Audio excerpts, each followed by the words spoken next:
Bonsoir à tous, bienvenue à l'émission Métanoïa. N'hésitez pas à partager, à taguer vos amis.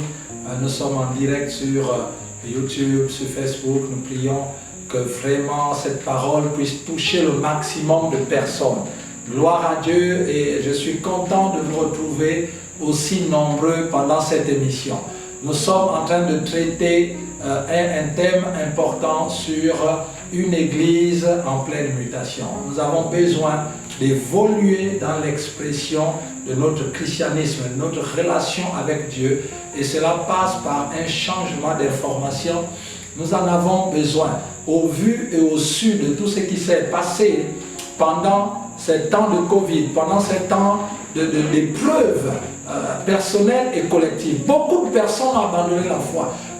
Certaines églises ont fermé, mais c'est parce que c'était une épreuve difficile. Mais nous savons que ce n'est pas fini. Lorsque nous lisons les prophéties de la fin des temps, nous comprenons que nous ne sommes qu'au début. Donc nous avons intérêt à nous armer spirituellement pour pouvoir tenir dans les mauvais jours. Et cela passe inéluctablement par le fait d'être totalement transformé par la parole, d'intégrer dans notre personne, intégrer dans notre âme, dans notre esprit, la parole de Dieu, la vraie parole de Dieu. C'est pourquoi aujourd'hui, nous allons parler de la parole de Dieu. L'un des éléments pour pouvoir nous propulser dans la puissance effective de Dieu, c'est le fait de marcher par la parole, de recevoir la parole. Mais j'aimerais parler de la bonne parole. Parce que toutes les paroles ne sont pas bonnes. Et dans la parole, le contraire de bonne parole n'est pas forcément mauvaise parole. Ça peut être des paroles inutiles. Voyez-vous? Donc, mais Dieu nous parle de la bonne parole. Cette expression, je la tire de la parole de Dieu. Nous allons lire ensemble pendant ces quelques instants. Hébreux chapitre 6, verset 5 nous dit qu'il y a des gens qui ont goûté à la bonne parole de Dieu et les puissances des siècles à venir. Paul parle ici de la bonne parole de Dieu. Donc il y a la parole de Dieu, la Bible et tout ce que nous avons, mais il y a la bonne parole de Dieu. C'est-à-dire que la parole qui est adaptée, la parole qui est prêchée sans erreur, sans hérésie, sans diluer, sans ajouter la dimension humaine dans la parole, sans colorer cette parole par notre état d'âme, sans que cette parole ne soit entachée par quoi que ce soit. La Bible appelle la bonne parole, c'est-à-dire la parole authentique qui est prêchée, que lorsque vous parlez de cette parole, c'est comme si Dieu lui-même, à votre place, aurait dit exactement les mêmes choses. Waouh! C'est cela la bonne parole de Dieu. La bonne parole de Dieu. Alors il y a d'autres paroles qui ne sont pas la bonne parole de Dieu, mais que nous tirons de la Bible. Vous savez, il y a des gens qui vont prêcher en disant qu'il est écrit que Abraham avait sa femme Sarah et il avait aussi Agar. Donc ça veut dire qu'un homme peut avoir plusieurs femmes. Tout ceci est écrit dans la Bible, mais ce n'est pas la bonne parole de Dieu, c'est de l'histoire qui est racontée. Dieu nous raconte l'histoire de ce qui s'est passé pour que nous puissions éviter les erreurs de nos prédécesseurs. Donc il y a des choses qui sont écrites pour que nous puissions être instruits afin d'éviter ces erreurs, mais qui ne peuvent pas être prises comme des doctrines. Donc en ce niveau, prêcher le mariage, la polygamie, en partant de l'histoire d'Abraham, ce n'est pas la bonne parole de Dieu. C'est vrai que nous tirons cela de la Bible, mais ce n'est pas la bonne parole de Dieu. Amen. Il est important donc de comprendre qu'il y a la loi, il y a la parole, la loi, il y a les prophètes. Il y a la loi, il y a les prophètes. Il y a les évangiles. Il y a l'organisation du culte de l'Église, du fonctionnement de l'évangélisation par les actes des apôtres, par les lettres de Paul. Il y a le domaine prophétique par l'Apocalypse et par les prophètes. nous avons la loi et les prophètes. Et nous avons le message d'organisation de l'Église. Il y a des choses qui sont la bonne parole de Dieu. Et nous avons aussi l'histoire qui est racontée, qui n'est pas forcément vue sous un bon angle. Donc, beaucoup de personnes ont pris les histoires des hommes dans la Bible et en ont fait des doctrines.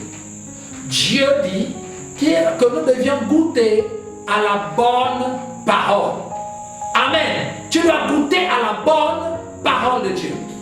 Voyez-vous, 2 Timothée, le chapitre 4, nous dit à partir du verset 3, il dit, car il viendra un temps où les hommes ne supporteront pas la saine doctrine, mais ayant la démangeaison d'entendre les choses agréables, ils se donneront une foule de docteurs selon leurs propres désirs, détourneront leurs oreilles de la vérité et se tourneront vers des fables, donc des contes, des histoires à raconter. Voilà. Blanche-Neige, etc. Ceci, cela. Il est important pour nous aujourd'hui de voir que ce que la Bible appelle la bonne parole, que nous devions remettre au centre de la chrétienté au Gabon, en Afrique et dans le monde, c'est ce que la Bible appelle dans ce passage la saine doctrine. Donc le message, les pratiques prêchées selon ce que Dieu lui-même a dit, selon le modèle céleste et le modèle que Christ nous a laissé. Voyez-vous, la bonne parole. Aujourd'hui, beaucoup ont laissé la bonne parole. La Bible dit que les hommes ne supporteront plus la saine doctrine, mais ayant la démangeaison d'entendre les choses agréables. Vous savez, les choses agréables ne peuvent pas donner les démangeaisons. La Bible parle ici des choses agréables selon Dieu. Ça veut dire que pour Dieu, ce sont les choses agréables, mais pour l'homme, cela lui inflige des véritables démangeaisons. Des véritables démangeaisons. Ça veut dire que les choses que Dieu tient pour choses agréables causeront des démangeaisons aux hommes de la fin des temps qui n'auront pas connu Christ et qui n'auront pas donné leur vie totalement à Christ, qui auront fait semblant d'être enfants de Dieu. Cela leur donnera des démangeaisons. Voyez-vous, dans Romains, il dit que nous devions offrir nos membres à Dieu comme un sacrifice vivant, saint, ce qui sera de notre part un culte agréable, raisonnable, ce qui est agréable à Dieu. Ce qui est agréable à Dieu dans les temps derniers, les derniers, vont causer des démangeaisons à ceux qui sont censés être les enfants de Dieu, priant dans les églises et servant le Seigneur. Pire encore, pour ceux qui ne seront pas enfants de Dieu, ceux qui ne le sont pas encore. La Bible est en train de nous dire aujourd'hui, pour prendre le langage, on va dire, populaire dans notre environnement, la Bible est en train de nous dire que la saine doctrine dans les derniers temps va causer des gratis-gratas aux gens. Voyez-vous? Donc il y aura des démangeaisons. Ça va faire gratter. Ça va démanger. Et quand quelqu'un gratte, en fait, il ne reste pas en place. Il ne reste pas en place. Il a envie de partir. Il y a une gêne sur sa peau. Et c'est ça que la Bible nous dit, que la saine doctrine, la bonne parole, ne sera plus supportée. Et ça va donner des démangeaisons d'entendre ces choses agréables. Et à l'inverse, ils se donneront une foule de docteurs selon leur propre désir. Voyez-vous, aujourd'hui les gens vont prier dans les églises en disant oui, ce pasteur-là il est bien, non il prêche bien, voilà, il ne parle pas de péché, il ne parle pas tout le temps de ceci, voilà, il parle bien, ça dit il caresse les gens dans le sens du poil. La Bible dit qu'ils se donneront une foule de docteurs, une foule. Ça veut dire que ceux qui vont enseigner dans les derniers temps, les gens qui vont enseigner la saine doctrine seront peu, mais ceux qui vont enseigner les fables et qui vont enseigner la parole de Dieu selon, adapté au désir des gens, la Bible dit qu'ils seront une foule de prédicateurs qui vont enseigner aux gens ce qu'ils veulent entendre, ce que les gens veulent entendre.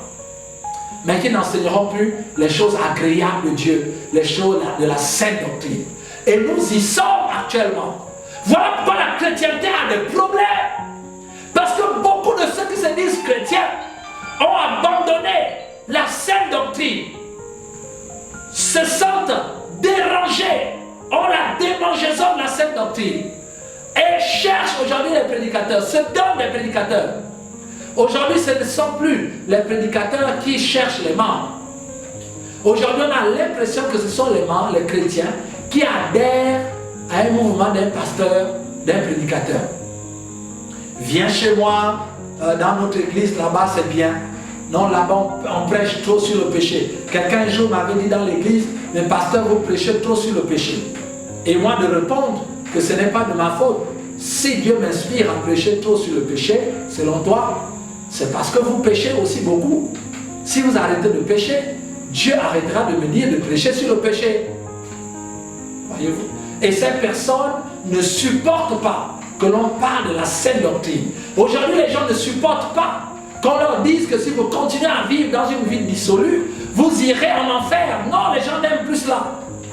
Les gens se donnent des prédicateurs qui leur disent « Tu seras béni, tu seras sauvé, le Seigneur avec toi, on va prier et Dieu va faire un miracle, on va faire un travail et Dieu va changer ta vie, on va faire ceci sans que la vie de la personne ne change, sans que la vie de la personne ne soit donnée à Christ. Mais on leur promet biens et merveilles en Christ Jésus, alors qu'eux-mêmes ne sont même pas en Christ. Et on veut prêcher aux gens qui n'ont pas donné leur vie en Christ ce que Christ est capable de faire dans leur vie. Et on leur dit, c'est pas grave, vivez comme vous voulez, mais en tout cas le Seigneur est là, il vous aime. Non, ça c'est pas la sainte doctrine. Dieu a tant aimé le monde qu'il a donné son Fils, afin que quiconque croit ne périsse point, mais qu'il ait la vie éternelle. Or, la sainte doctrine, c'est que ni les idolâtres, ni les menteurs, ni tous ceux qui commettent toute espèce de mal n'hériteront le royaume de Dieu. Et je vous dirai dans les derniers jours, instants, retirez-vous de moi, vous qui commettez l'iniquité, je ne vous connais pas. Nous devions prêcher l'évangile. L'évangile parle de la loi. S'il n'y a pas de loi, il n'y a pas de la grâce. Comment voulez-vous prêcher la grâce aux gens qui ne connaissent pas la loi? La grâce vient pour s'opposer à la loi. Mais si les gens n'ont pas connu la loi de Dieu qui les condamne dans leur état de péché, comment pourraient-ils ou comment pourraient-elles expérimenter la grâce de Dieu? Voyez-vous, aujourd'hui on parle de la grâce. Tout est grâce, mon frère, tu es dans la grâce de Dieu. Mais comment pouvons-nous être dans la grâce de Dieu si nous n'avons jamais vécu, nous n'avons jamais compris la condamnation de la loi de Dieu? Qui déclare, Romains chapitre 1 nous dit, que la loi de Dieu déclare digne de mort tous ceux qui commettent des iniquités. C'est cela qui doit me pousser vers Dieu. Parce que je sais que sans Dieu, je suis perdu. Sans Dieu, je vais tout droit en enfer. Continuer à vivre comme je vis, je vais en enfer. Voilà la sainte doctrine, mon frère. On a besoin de cet évangile. Mais les gens n'aiment plus prêcher. Les gens ne veulent plus écouter cet évangile. Mais les serviteurs de Dieu obligés, pour certains qui n'ont pas de rester dans la sainte doctrine, ça devient difficile. Parce que les gens veulent se donner une foule de prédicateurs. Mon frère, il faut vérifier dans ton église. Est-ce que le fait que tu aies plusieurs membres, est-ce que ça ne veut pas dire que tu fais partie des foules de prédicateurs qu'on recherche? Et les gens viennent à la fin de chacune. Oui, pasteur, là vous avez bien prêché. Le jour où vous parlez du péché, de la sainteté, de la sanctification, les gens ne viennent pas vous voir. Or, la Bible nous dit que la grâce de Dieu, source de salut, a été manifestée. Et cette grâce nous apprend. La Bible dit qu'elle nous apprend à fuir l'impudicité et toute espèce de mal. La Bible nous le dit dans le livre de Timothée, mon frère. Alors, parler de la grâce de Dieu sans se détacher du mal, c'est faire fausse route, ce sont des fables, ce sont des histoires à raconter ou encore à dormir debout comme les autres le disent. Arrêtons d'embobiner le peuple de Dieu. Le peuple de Dieu, arrêtez de contraindre les hommes de Dieu qu'ils vous prêchent selon vos désirs. Non, nous prêchons la parole agréable. Et cette parole agréable, c'est quoi? Et regardez avec nous, la Bible nous dit que nous ne sommes pas les seuls. Il y en a à l'époque de Jésus qui ont vécu la même situation. Les disciples, la Bible dit dans Jean chapitre 6, verset 60, que lorsque Jésus a commencé à dire que si vous voulez me suivre, si vous voulez manger ma chair et buvez mon sang, celui qui boit ma chair, mon sang et mange ma chair, lui là aura la vie. Celui qui ne le fait pas n'aura pas la vie. La Bible dit au verset 60 du chapitre 6 de Jean, il dit cette parole est dure, qui peut l'écouter? Mais en fait il avait écouté. Ce qu'il voulait dire ici c'est que qui peut la mettre en pratique? En fait les gens aujourd'hui, la bonne parole de Dieu nous met face à nos responsabilités. La bonne parole de Dieu nous demande d'offrir nous-mêmes un culte vivant, notre corps comme un sacrifice, vivant, saint et agréable. La parole, la saine doctrine nous amène, nous met devant nos responsabilités. La saine doctrine nous dit que nous avons des actions à poser. Nous avons une part de responsabilité. Il a dit, c'est vrai, vous m'avez suivi à cause des miracles que j'ai faits. Mais sachez désormais que celui qui ne boit pas mon sang et qui ne mange pas ma chair n'aura pas la vie. Ça veut dire qu'il y a une action à faire. Ils étaient habitués à s'asseoir, à faire en fait que Jésus fasse tout. Mais là, Jésus leur dit que vous aussi, vous avez une part de responsabilité. Votre responsabilité, c'est de boire mon sang et de manger ma chair. Ils ont dit, oulala, cette parole est dure. Qui peut l'écouter? Aujourd'hui, lorsqu'on met les enfants de Dieu devant leurs responsabilités, lorsqu'on leur dit ce qu'ils doivent faire dans le royaume de Dieu, leurs devoirs, les gens n'aiment plus les devoirs, mais ils aiment seulement les droits, la grâce, sans la sanctification, la grâce de Dieu. À vivre dans la grâce, sans la crainte de l'Éternel, vivre dans la grâce, sans avoir accepté Jésus comme sauveur Seigneur, sans avoir donné totalement sa vie à Christ. Mais on veut vivre dans la grâce, on veut la liberté, on veut la bénédiction, on veut la grâce, on veut la manifestation du miraculeux, sans donner la vie à Jésus, sans être un homme de foi, sans être une femme de prière, sans être une femme obéissante, un homme obéissant, sans obéir. Mais on veut quand même vivre dans la grâce. Et la foule des prédicateurs, c'est ceux-là qui viennent nous dire que sans vos responsabilités, sans les responsabilités que Dieu vous a données dans la marche chrétienne, vous pouvez quand même avoir la grâce de Dieu. Ça, la Bible appelle cela des fables. Des fables, des histoires à raconter. Voilà pourquoi aujourd'hui, lorsque l'Église est attaquée, il n'y a pas de force. On a l'impression que les chrétiens sont nombreux, mais il y a peu d'impact. Il y a peu de force. La foi n'est pas au rendez-vous parce que nous ne sommes plus dans la bonne parole. Beaucoup de foules sont dans des fables. Dire à quelqu'un que Dieu te bénira, que tu vas prospérer, sans lui dire que tu as besoin d'être sauvé, que ton âme, s'il continue à vivre dans le péché, ira en enfer, sans lui dire que la crainte de l'Éternel est le commencement de la sagesse, sans lui dire que la grâce de Dieu nous appelle, source de salut nous appelle à la sainteté, à nous séparer de toute espèce de mal, sans leur dire que bien que nous ayons donné notre vie à Jésus, si nous marchons dans le péché, c'est l'enfer qui attend, sans leur dire, si nous parlons de bénédiction, nous parlons de grâce, nous parlons de prospérité, nous parlons de puissance, nous parlons d'onction, nous parlons de croissance de l'Église, sans poser les bases de la foi chrétienne, de l'Évangile, de la sainte doctrine, des responsabilités que nous avons, des devoirs que nous avons dans le royaume de Dieu, sans connaître les lois spirituelles, les principes que nous devions respecter chacun, afin de vivre une vie heureuse, épanouie avec le Seigneur. Alors si nous faisons toutes ces choses sans le leur dire, nous sommes en train de faire des fables. Et nous sommes en train d'enseigner aux gens ce qu'ils veulent entendre. Et ça, ce n'est pas la parole agréable.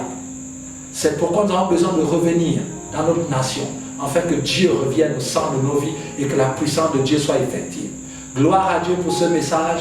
Père, je bénis ton nom pour ce message. Je te rends grâce. Prions ensemble.